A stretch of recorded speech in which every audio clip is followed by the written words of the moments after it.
Quick update kay RXT. Nag-breakout na yung linya, yung trend line, na-break na. So, inabot na yung dos. Kanina pa natin to binabantayan eh. So, dito tayo ulit nakapasok sa 1.8. So, meron na tayong kunting kita. 12%. So, kailangan na ba ibenta? Tingnan natin, nagdilaw na. Marami na rin nag-take profit to. So, kaso lang, pero parang baka ang ano ko dito kasi target price ko is 2.5 eh. So, tingnan natin yung technical. Saan ba yung sell? Wala na sa 1 day.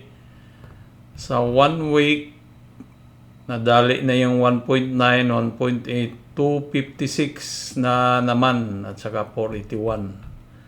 Sa 1 month, meron pa. So, may 266, 322. So,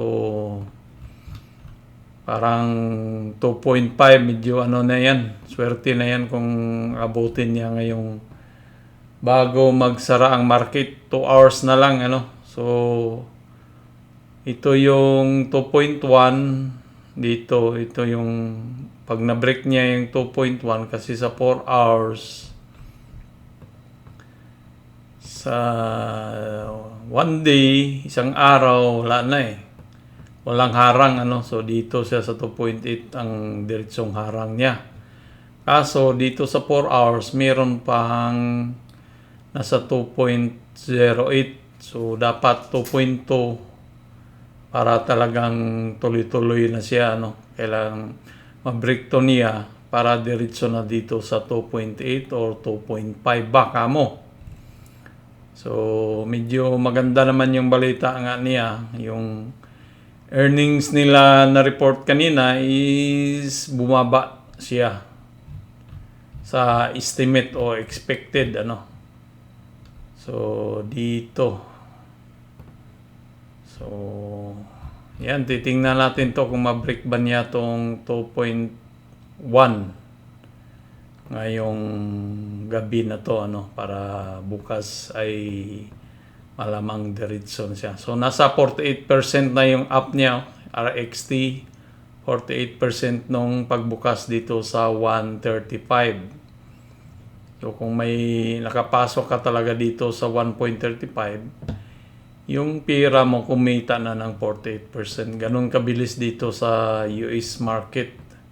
Kung gaano siya bilis lumipad, ganun din yan kabilis bumagsak, So, kaya talagang dito, pag mga small caps, so malaking caps, naman to eh.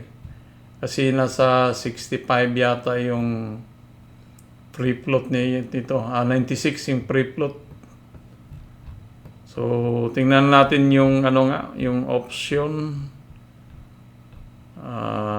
Option kung yung strike price. Kung saan marami. So, sa dos may marami, 1.7 thousand volume. Sa 2.5 maliit lang. So, kaya umangat to eh. Kasi marami nang bumili. Ito. 8.6. So, binili na nila siguro yan kaya umangat siya eh. Option na yan. So, yung update natin kay RXT. Nag-breakout na. Okidoki. Mamaya naman ulit. Mga ka-doodles, mga ka-OFW. Babus!